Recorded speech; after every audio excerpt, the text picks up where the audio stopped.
Many of you are waking up today to the worst deal that's ever been made in American political history that secures the threat matrix against Israel and the U.S. and the surrounding Arab states. A deal where we will be helping to support the financial support for the proxies of Iran to attack the infidels of the world, the non-Muslims. A deal made by a president who's more concerned with making himself great in his name than the duty of leadership to the people's interest, and above all, to that of God's will be done. We have watched the decline of resistance against evil. In the last days, many will become lovers of themselves, proud, boastful, haters of God, meaning rejecting God, rejecting his path, his mission, his purpose, his will for us. And so the worst deal in modern history has been made, sealing the fate of many innocent people and laying the groundwork for further boisterous, boastful, arrogant, aggressive, pride attacks from a regime that is bent on death and destruction. Then I say all of that from man's perspective, not from God's. God isn't sweating this deal one bit. But living in this world, many of us will have to suffer the consequences of the decisions of men. People say, how could evil exist if there's a God? Well, where was God? Where he always has been and always will be. Giving to us the allotment of power to make choices in order to codify and verify and justify, so that none of us can accuse him of forcing any of us to do anything. Oh, he could, of course, force. And there are times when, of his own volition, because he can, it's his world, not yours or mine, decide to veto and override. Veto power is in the hand of Adonai. He elects when to use that, giving us an opportunity to prove that we are listening and we are obedient. Let's see what you do with the power I give you. So we wake up every day with breath. Some of us wake up with more money than others. Some of us wake up with more political power than others. Some of us wake up with more military armament than others. Let's see what you do when you can do more. Let's see what you give when you can give more, because you have more. Let's see what you will say when you say more. We have an opportunity.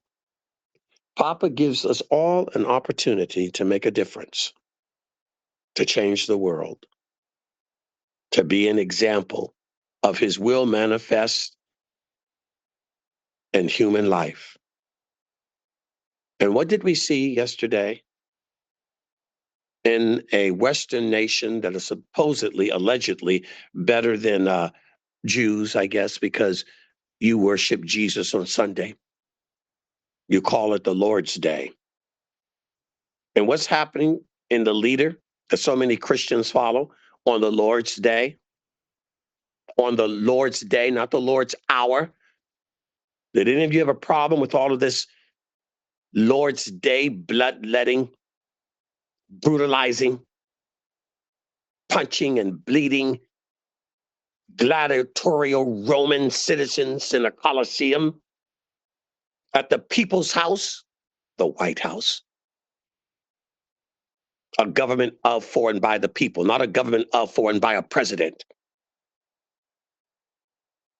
Did any of you have a problem with that? All of the horribly clad, barely dressed women, sex and violence on the Lord's day. And what do you think God's going to do? Because a man has decided to bring a nation along the ride of vanity and violence, vanity and violence. You have become Nero. Give us games, they yelled to the Caesars of Rome. We want sport. We want games. We want blood. We are warmongers of the worst kind.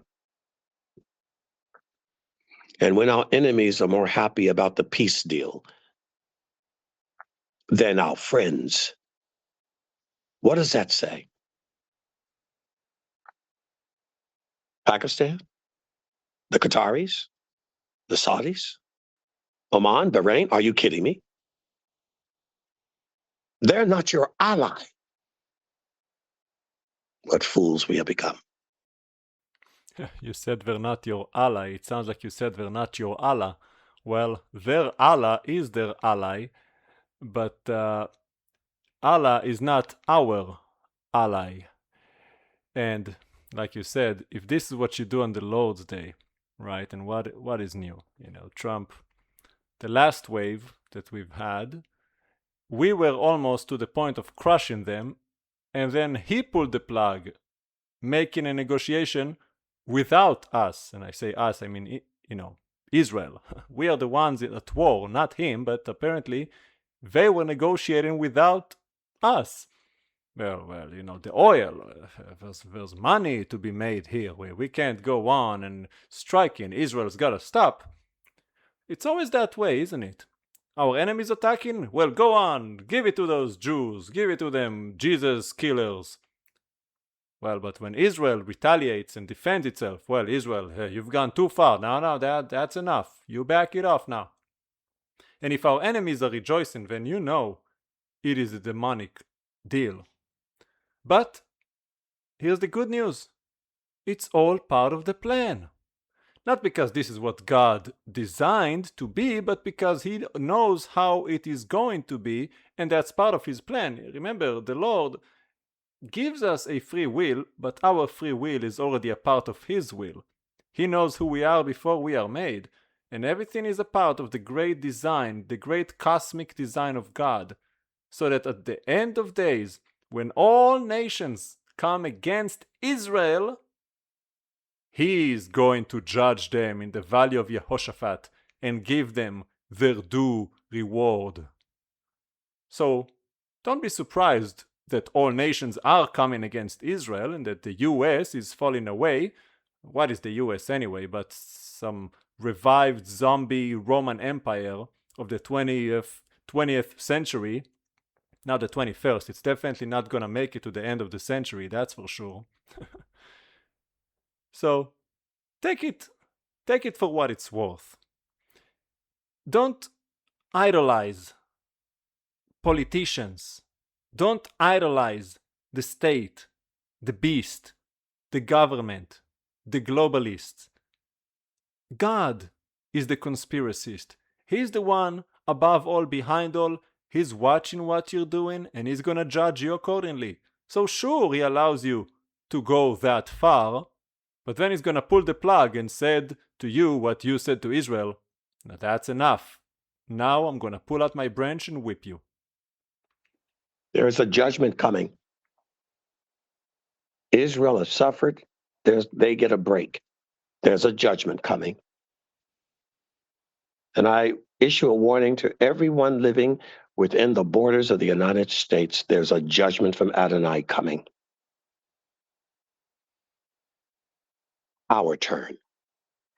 See, I had a dream the other day, and I'm just saying it as a dream because I don't know fully what it means, so I'll just share it with you. You take it for what it's worth. Is it a prophecy? I don't know. It's a dream.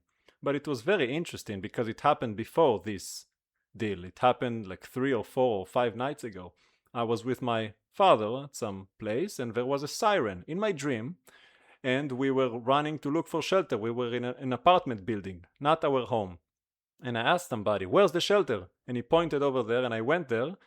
And on the way to the shelter, we passed by some coffee corner in that building. And my dad wanted a coffee. I said, "We'll get a coffee when we get out." And I got to the shelter, and it was locked. And I looked behind me, there was a woman over there. She's like, "Oh, do you want some coffee?" I said, "Coffee? There's a siren. We'll drink the coffee when we're out." And she told me, and this is in the dream, "Oh, don't worry, you have plenty of time. They're coming to the US first before they come for us." And indeed, that is coming to pass. We cannot, one word for my fellow Americans, prepare for judgment, because our leaders have taken us down that path. Prepare for the judgment of Adonai. And it will be on his head. Why is coming? Why is coming? Prepare and repent. And perhaps the Lord will change his mind. Prepare and repent. And perhaps the Lord will turn the judgment away. As of now, a great judgment from the east to the west and the north to the south. We are in the crosshairs of the fury of Adonai, while we are self-absorbed in the vanity of our materialism, hedonism, and Romanized blood sporting. You who know the Lord, fall on your knees, pray. For some judgments are necessary, just as they justified the bombings in Iran to show them we mean business. What do you think God's going to do to show you he means business? Get ready. Judgment's on the way.